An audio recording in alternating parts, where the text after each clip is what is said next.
Të gjithë hani presh, por nuk e dini se çfarë i shkakton në zemrës dhe imunitetit tuaj. Në një familje me hudhrën dhe qepën, preshi spikat jo vetëm për aromës së tij, por edhe prej vetive ushqyese që ka.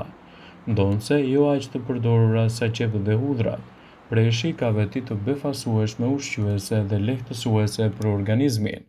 Në këtë video do të rendisim arsyet dhe vlerat se pse duhet ta shtoni preshin në dietën tuaj, cilat janë përfitimet dhe vlerat që do t'i ofrojë shëndetit.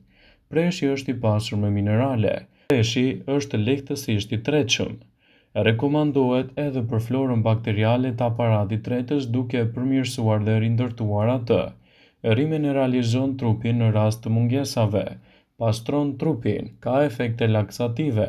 Pastron dhe lubrifikon muret e aparatit tretës, ka veti diuretike dhe antiseptike, është një aleat shumë i mirë për sistemin kardiovaskular dhe shkatërron gjithashtu edhe kolesterolin e dëmshëm.